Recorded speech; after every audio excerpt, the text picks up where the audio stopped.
A couple weeks ago, we got to fly out to Los Angeles and visit with a bunch of inflatable manufacturers. And one of those manufacturers was Inflatable 2000. They're the inventor of the Zero Shock system, the giant airbags for inflatables. So here's some of that footage.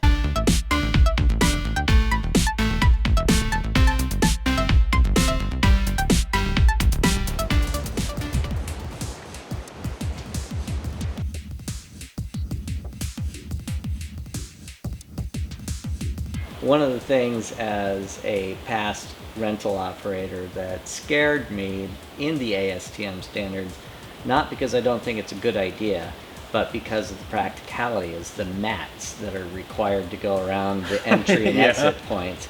So for those of you who don't know, the new ASTM standards are 4-foot gym rated mats. So not even regular foam padding works at this point. To really hit that, you have to have like a gymnastics gym mat, a gym mat, which are big and heavy. So how does a company like your rental division, if you have 100 units going out on a good Saturday, maybe more, how are you going to get gym mats to every one of those events? Without a semi. Possibly bring the semi. Right. It's something that you need to consider when you're expanding your business.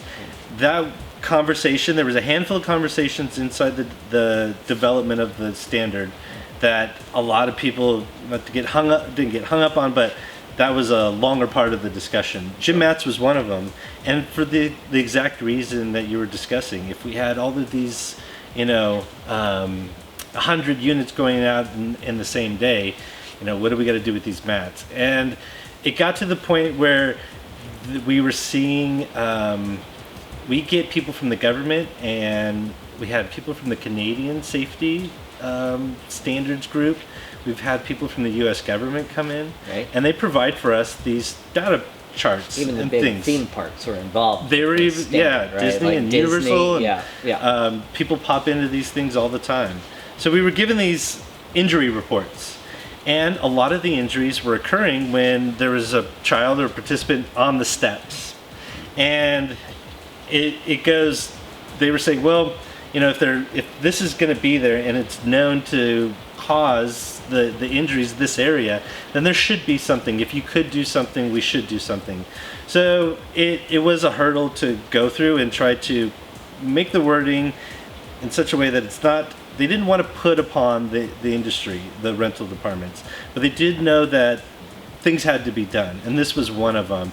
So one of the things that needs to happen is the mindsets would change, and you would treat the mat just like a blower. I got to have a blower to use this inflatable. Yeah. I got to have the mat to use this inflatable. It's just a smart way of doing things and a safe way of doing things. Yeah. You don't necessarily have to have one for every unit, but you've got to be smart as a business owner to have enough for what you're taking out. Hey folks, if you found this information helpful, make sure you give it a thumbs up, subscribe, and comment below so that we can make more of these great videos just for you.